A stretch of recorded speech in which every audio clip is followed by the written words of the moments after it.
New Jersey School District adopts radical sexual and climate standards.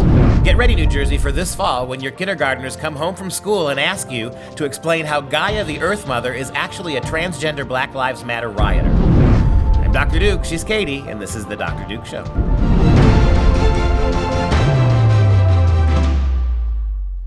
Hello, everyone, and welcome to The Dr. Duke Show, the one, the only program that keeps you educated on the craziness impacting K-12 classrooms and college campuses around the world. Today, we're talking with our international correspondent, Alex Newman, about a new set of standards just adopted in New Jersey that promote the LGBTQ and climate hysteria agendas in your kids' middle, elementary, and high schools. But first, we turn it over to Katie for today's top story in Healthy Republic.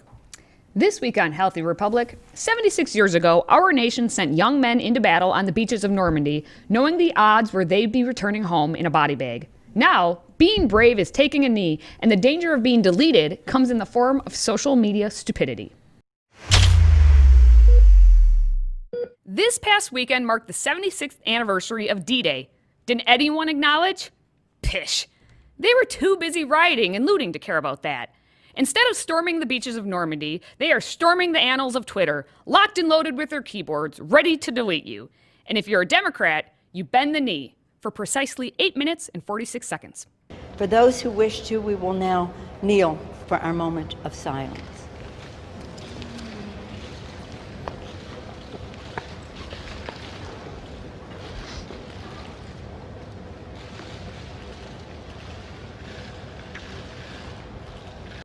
How is all of that not cultural appropriation? Oh, wait, it is. Excuse me, dear Democrats, in your tokenism, you didn't wait to find out that this thing that you're hanging around your neck is not just some African uniform.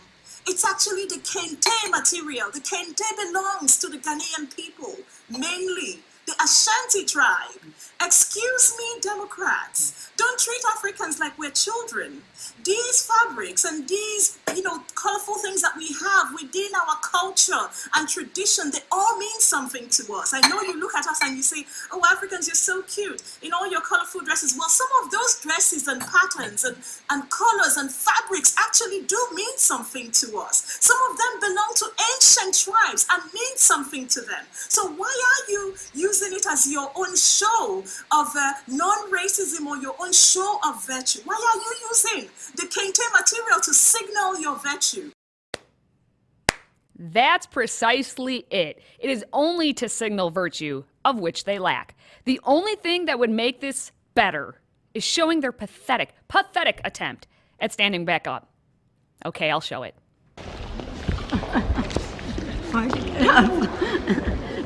Help! I've fallen and I can't get up. It's better not to have on high heels.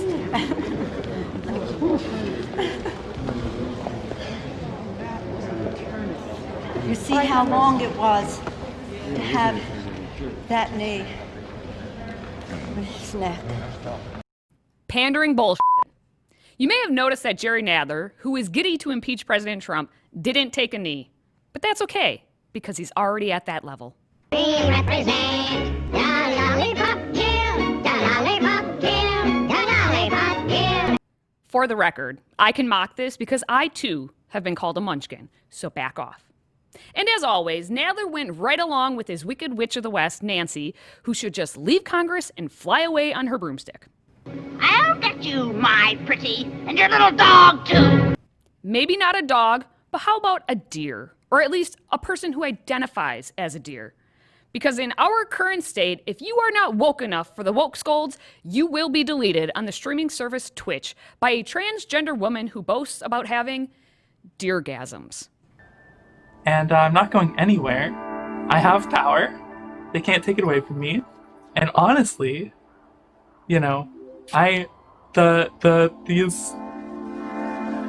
are some people that should be afraid of me, and that they are, because I represent moderation and diversity, and I'm gonna come for hurtful, harmful people. If you're a really person, I'm gonna stand up against you.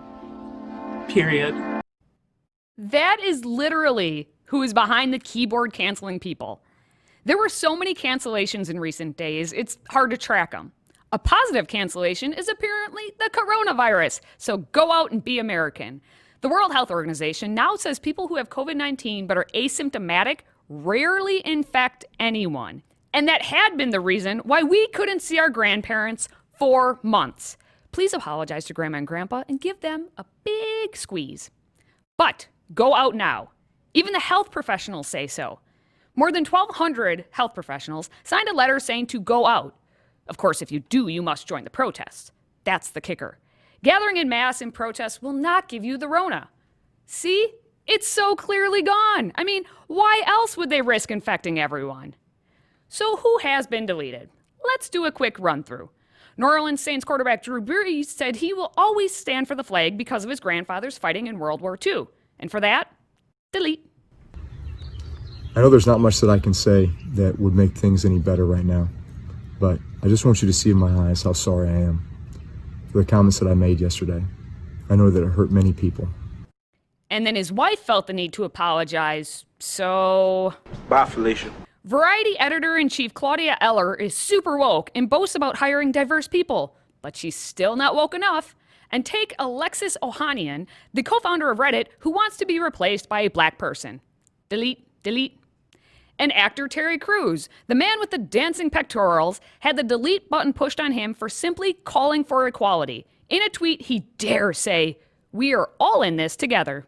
Terry's gonna die saving the president, or Terry's never gonna die! Nope. Delete. Cartoons are targets too. Beloved Elmer Fudd and Yosemite Sam will no longer have their guns in the reboot of the Looney Tunes cartoon. Shh. Be very, very quiet. I'm hunting wabbits. You were hunting wabbits, but not no more, you ain't.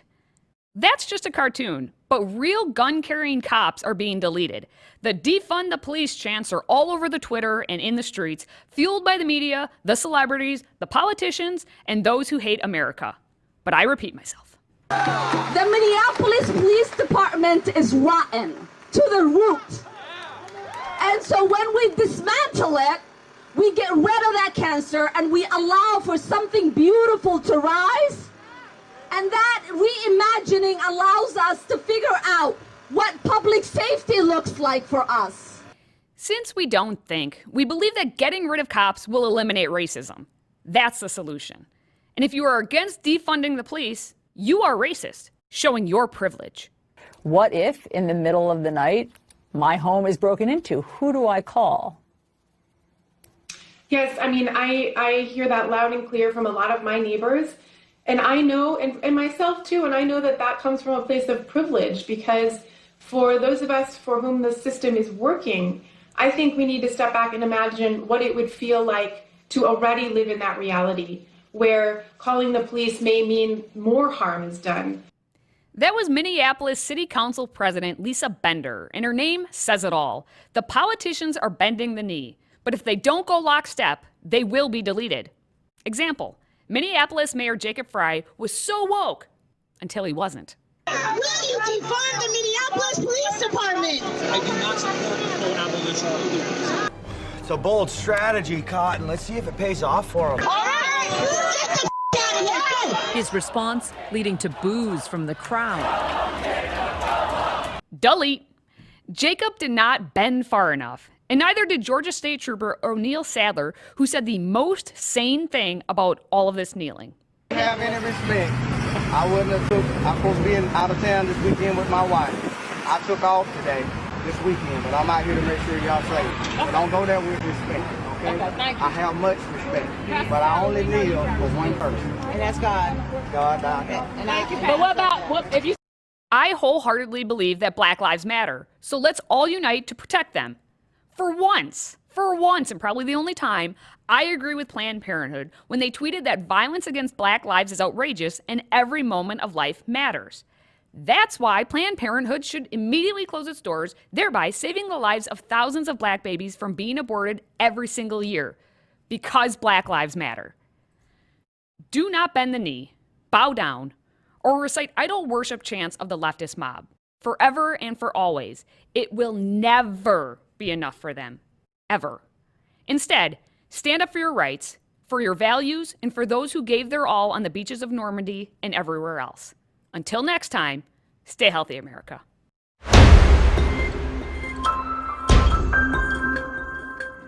Joined now by our international correspondent, Alex Newman. Alex, thanks for joining us today. Thanks for having me, Duke. Great to be with you. Well, we see the other foot fall now. It's one thing when Common Core standardized, lowered, and utterly destroyed our kids' learning opportunities with weak standards and a lot of politics.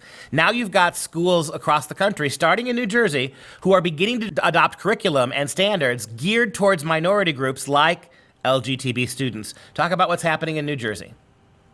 Yeah, thank you, Duke. So just last week, the New Jersey State Board of Education adopted probably the most radical set of standards yet. It includes all kinds of perversion, promoting LGBTQ, telling the children they should, choose their gender identities. And then they added to the mix, they became the first state to officially adopt quote unquote climate change standards. And so these it's already happening across America, but now it's institutionalized. These poor children are going to be absolutely bombarded with propaganda claiming that the gas they exhale is actually a toxic pollution and in need of UN regulation and taxation. Yeah, so this is what you hit it on the head, institutionalization. Now, and I promise you, in the wake of these riots, how soon before we have a 1619 curriculum, a radical, black separatist, militant, Black Lives Matter curriculum, starting with kindergarten and working your way out through high school, where the entire theme is going to be white privilege, white supremacy, branding every aspect of our past racist and conflicted, pulling down all of our great heroes. Thomas Jefferson, college students in Missouri just yesterday, they want Jefferson gone because he's a slaveholder. Forget everything else about Thomas Jefferson, right? One of the most probably one of the most 5 or 10, probably one of the most 5 most important people in terms of actually the eventual abolition of slavery because of his views and the way he structured things in the Constitution. Nope, gotta go. So give us a little bit more detail, if you can, about what they're doing in New Jersey, starting with this special interest group, the LGBTQ agenda. Yeah, and so, we've been communicating with activists, in particular Victoria, who is with the Team PYC, Team Protect Your Children, an amazing lady. I consider her to be kind of a superhero.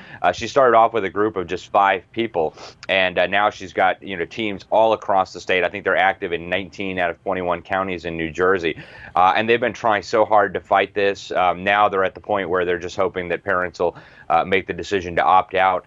It's very, very sad because they did have a lot of support. As people learned what was in these standards, there was outrage. But you see Planned Parenthood behind the scenes cheering this, and now that it's institutionalized, they're celebrating it. They know, hey, these kids are going to be sexualized, they'll be fornicating. That means more abortion money for us.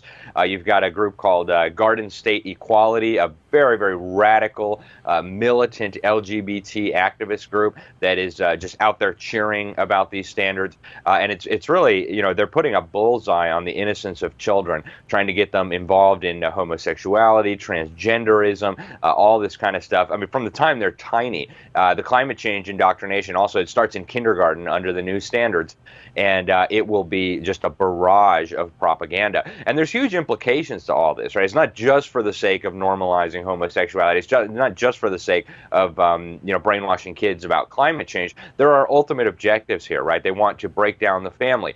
With the climate change propaganda, they want to convince Americans that we need to restructure our economy, that we need to allow the UN more and more control over our lives, over our energy, over our taxation systems. So there are some long-range goals here, and they're really going to be accelerated through the use of these standards and through the indoctrination of children. And it's not going to stop in New Jersey. This is going to keep spreading like a cancer across the United States. It's already in conservative states. It's just not formalized like it is in New Jersey, but it's coming to a state near you if it's not there already. Just take a look at what the chaos has been unleashed by these radical groups across the country right now. If you're for defunding police, if you are for labeling every cop a racist because of what a statistically insignificant number of them do, if you think that burning down buildings and looting is a form of protest, just be aware of this, Mom and Dad. They've been doing this to your kids before you even saw it in the streets. This has been who do you think these protesters are? 2 generations of kids who have been fed a healthy diet of social justice, progressive social justice in their schools, and very little math and science and very little critical thinking. This is just the beginning of this. This is the tip of the iceberg. It is. That's exactly right, Duke. And parents, if you value not just your own children, but the security of your nation, your individual liberty, you've got to pay attention.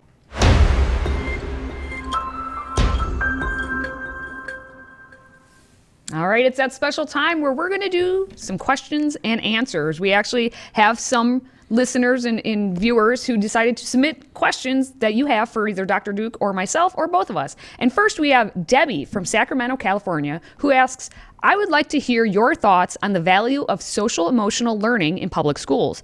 If it is something worth our focus, how much time and resources should be spent on this? You better run for the hills when you hear social emotional education. This is a tag word that grew up in the Common Core era, and basically what it is it is the transformation into your kid's classroom into a sociological experimental petri dish. Think about this. Your elementary, high school, and middle school teachers, they have 4-year degrees in education from state universities. With all due respect, that does not qualify them in any way, shape, or form to be psychologists, sociologists, sex ed teachers. What's going on in your public schools with social emotional learning is code word for how education has been shifted away from academics and merit and accomplishment and to these very, very and highly controversial ways of identifying what's wrong with your kids, right? Why are they bigoted? Why are they prejudiced? Why do they recoil when we start to teach them about transgenderism in 5th grade? It is little more than appropriating the classroom to brainwash your kids, and there is no money that should be spent on it. That's your job as the parents. We don't want that kind of stuff. And if you're going to do this, if you're going to force kids to go through these kind of paradigms, then you hire trained psychologists, you hire psychiatrists, you hire actual people who can diagnose this stuff. Don't leave it to teachers whose job it is teaching math and reading. It's not evaluating your kid. That's your job. Allie in Scottsville, Kentucky says, as a homeschooler of 2+ years, I'm encouraged that families are suddenly taking on the responsibility of educating their own kids. Praise the Lord. However, I'm concerned that the government will take this opportunity to heavily regulate our homeschools, especially in Kentucky with our new czar, since we have enjoyed really lax laws thus far. What say you? Allie, you are right to be worried, and it's going to be worse than you know. I mean, if you've been watching the show regularly, you will have seen our endless segments on Elizabeth Bartholet, the Harvard professor who wants to get rid of homeschool or regulate it to the point that it's no different than public schools. You are exactly right. We've said this for 10 years. There's no way the federal government did what it did to your kids by regulating public schools, by centralizing it, by federalizing it, by making it about social emotional learning, about everything other than learning in the classroom. There's no way they did that to 60 million American school kids to leave your homeschool kids out of it. Now that they have completely consolidated their control and their hold over the public schools, they are coming for homeschooling. And they're coming for it at the academic level. They are coming for it at the political level. And you got to keep aware, the only way homeschool is going to survive is if more people are doing it. And as you say, it's a blessing that more people are deciding to do it. But the people homeschooling now, whether you're homeschooling for secular or religious reasons, whether you're homeschooling because you're a teacher yourself or that you believe that the public schools are wrong, all homeschool families, this burgeoning new movement, they have to become political. You can't just educate your kids and stay away from what's going on in the country. So join the HSLDA, partner with other homeschoolers, make sure that there's a kind of activism in your homeschooling so that you can protect it, not just for your kids, but their kids and for the rest of the country. Now, in addition to getting questions, sometimes we get some examples that parents send us of what's happening in their own lives. And we have that with Gwen in Parnell, Iowa, who says, you keep mentioning on your show that an in-person class is superior to an online class. While I agree that is true in your class or at a Christian college, it's not true in the majority of universities. My daughter was a student at the University of Iowa. Her report was that there was minimal learning happening in general and in class in particular. Class time was spent in discussions where they were graded for participation, where the most vocal or loud liberal female student, I can hear that one, would dominate class discussion for large chunks of time. Considering you are theoretically paying to be taught by someone who has a higher education in an area of expertise, the professor rarely contributed anything. There was little to no lecture, and some classes were exclusively discussion, liberal agenda expounded without any prior study of the time period or circumstances, just nothing. She transferred to a private school before COVID-19, but I imagine they had a difficult time going to an online format because if the class is online, then some information would have to be transferred. A well put together online class has something that is being studied. A student-led class discussion of a subject, you come into the room without even knowing what the subject will be before the discussion, has little information transfer. By the way, she's an English education major. Gwen, that's very articulate and well said, but step back, please, and take the broader picture. No one has been more adamant about getting your kids out of public colleges like Katie and myself. We are all over that. We're on it. We get what you're saying. We have given you day in and day out examples of why the online learning, the on-site learning has been hijacked by radical progressivism. However, that doesn't change the fact that if that recorded classes are inferior, all things being equal. They're not equal. And so I think I agree with you. I would rather have my kids doing online classes than on-site classes now because of what they've become. But that does not change the reality that an online college class, even if it's done right, can in no way give your kids the kind of information that they really need in those classes or that you're paying for. So we're exactly on the same page. Just take one step back and see the broader issue. Thanks for the question, Gwen.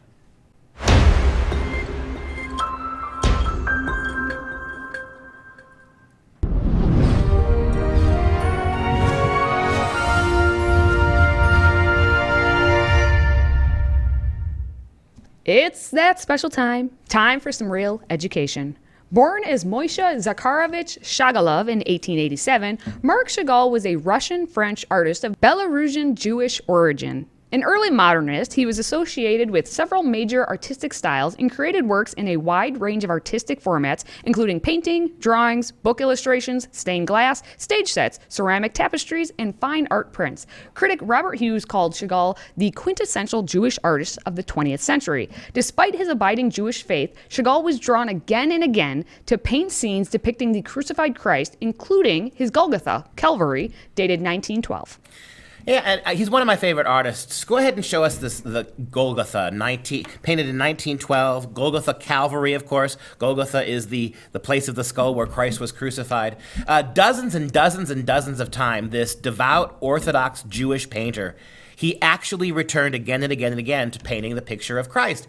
And it's really for beautiful, this is from his, you could call this cubist, right, in the wake of Picasso.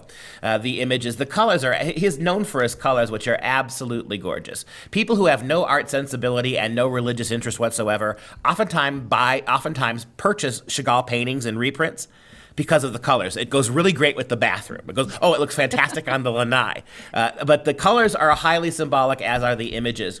Chagall, being a Jew, he in the early 19-teens, when he was beginning his career, the pogroms were taking place all across Europe. Jews in ghettos were being persecuted. They were being blamed for the ills of the world. And so in that climate of persecution of Jews, that would only get worse all the way through the Second World War and the gas camps of Hitler, Chagall kept turning to the picture of Christ, not because Chagall was a Christian, but because he recognized in Christ, go back to the picture, recognized in Christ the suffering Jew, the long-suffering Jew going all the way back to the Old Testament. Notice how he paints Jesus in slightly bluish-white colors. He's got that kind of a rounded, soft body, a bald head, no facial hair. This is because Chagall, in his mind, could not divorce the crucified Jesus from the infant baby Jesus, right? And so the Christ here, who seems to float in the air, which is also beautiful, removing the cross, that he floats there, suffering as a symbol of all Jewish suffering going back to the Old Testament. And there was something very beautiful and poignant about the story of Christ for Chagall. As a matter of fact, thinking about his own persecutions, he was an expatriate. He was actually forced to flee Russia after the revolution of 1917. He had a tender spot for every aspect of the Jesus story. Go back one more time to the picture. Notice at the bottom, if you could see it a little bit clearer, and certainly call this up at home with your kids and show them. You've got not just Mary, but Joseph. Joseph is never mentioned in the Gospels as being part of the crucifixion. Evidently, he was much older than Mary when he married her, and so evidently he apparently had died. But here, Chagall brings the suffering Jewish mother and the suffering Jewish father to the base of the cross. And the entire image here with its floating symbolism, its brilliant, brilliant use of color, the pathos here that is part of what the Christ story is. And for those of us who are Christian, it is a reminder. Jesus made it very clear, right, in his own words, that salvation comes from the Jews, out of the Jewish tradition of suffering and prophetic wisdom and that covenant with God comes the Savior of the world, who in his own way, what I think is a beautiful thing, can inspire even the Jewish people for the many ways that Christ's life, sacrifice, and death mimics what had happened for thousands and thousands of years prior to the Christian story. So it's really kind of a beautiful intersection of Jewish and Christian. It demonstrates our solidarity and our connection to the Jewish people and to the Old Testament, and it's an all-around wonderful painting. Dozens and dozens of these crucifixions over the course of Chagall's career. All right, as always, you can follow us on Facebook and Parler. And if you have a question for our Friday Q&A, visit freedomproject.com/askduke or send us a message on social media. And as a reminder, Freedom Project Academy's live online school is enrolling new students for the upcoming school year. Request your free packet at freedomforschool.com. That's freedom, F-O-R, school.com. Now we're going to wrap things up with our fun fact for the family. Blue whales can eat almost 500,000 calories in just one mouthful. 457,000 calories of krill at once into that mouth. They're pretty fatty. You're krilling me, Smalls. And that's going to do it for us this week. For Freedom Project, I'm Dr. Duke. She's Katie. Until next time, stay educated.